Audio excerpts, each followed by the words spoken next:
میں سمجھتا ہوں کہ جو الیکشن کا پروسیس ہے یعنی ووٹ کاسٹ کرنے کا اور ووٹ پولنگ اسٹیشن کے اندر ووٹرز کا جانا، ووٹ کاسٹ کرنا، ووٹ کاؤنٹنگ، اس پروسیس پہ بہت سے سوالات ہیں.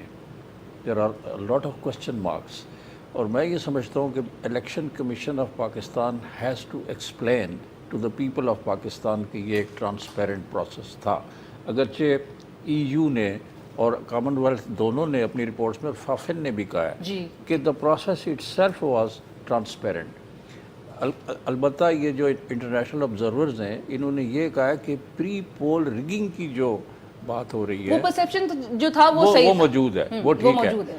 پریس کے اوپر بھی انہوں نے کہا کہ پریشر تھا، یہ بھی وہ مان رہے ہیں. لیکن آن دیٹ ویری ڈے جس وقت پولنگ ہو رہی تھی انہوں نے کہا اس میں فوج نے کوئی میڈلنگ نہیں کی جیسے کہ پرسیپشن بلڈ کیا پاکستان مسلم لیگ نواز نے. اس لیے میں سمجھتا ہوں کہ لیکن الیکشن کمیشن نے اس کو ایکسپلین ضرور کرنا ہے. آئی ڈونٹ نو کہ چیف الیکشن کمشنر خود پریس کانفرنس کریں گے، which has been a tradition in Pakistan.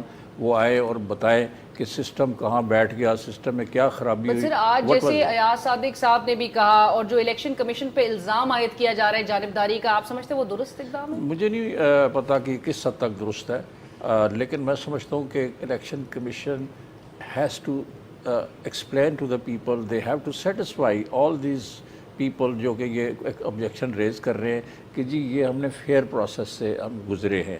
یہ بڑی ضروری بات ہے.